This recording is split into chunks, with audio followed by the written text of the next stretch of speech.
台北报道。新北市长侯友宜今仔日搁再去深坑大火现场视察，表示会严格来甲工厂处罚。针对空气品质数据虽然无超标，民众所好臭甲挡袂掉的状况，另外也有对外说明通知上班的问题。副市长刘和莲表示，因会来检讨，嘛会扩大跨县市的通报流程。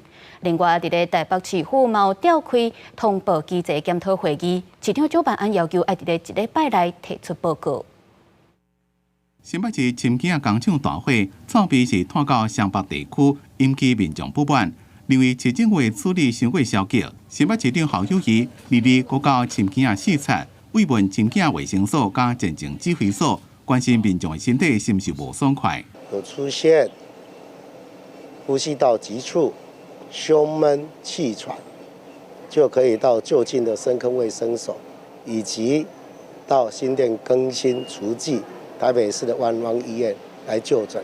新北市政府也公布开记者会，说明事故的原因甲责任的归属。副市长刘和莲讲，工厂有违法的责任，有素质就会追究严办，强烈的监督改善。依照违反空污法，相当会让罚500万。它内部有堆放许多这些易燃物，而且它并没有一个妥善的区隔，所以我们觉得说它已经有明显的人为的疏失，导致这个火势不断的蔓延跟闷烧。因那空气品质的监测，氟化氢加带后性的检测值拢是0，不过臭味互民众的感受差真多，民众也真不满市政府对外说明的速度伤过慢。刘和莲讲，检测的数据甲民众的感受有差，需要改进。除了强化甲实验室的皮草师合作，也会扩大甲台北、桃园、基隆跨县市的同步机制。我们这次的资讯的扩大，应该可以更广、更多元的去传达。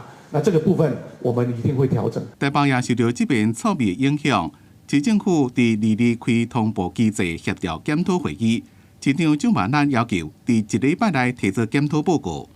对有异常以上灾害未满的事件，下令要做到核实通报。宁可捞过界，不要3不管；宁可管多，不要管少。也就是当责的心态是公务机关最重要的指导原则。讲白了，就是所有人在工作岗位给我鸡婆一点。因哪多一个局处要为这件代志负责，蒋万安讲，每一个机关拢会检讨，应该停止的残局也无设限，爱停止的就停止。记者综合报道。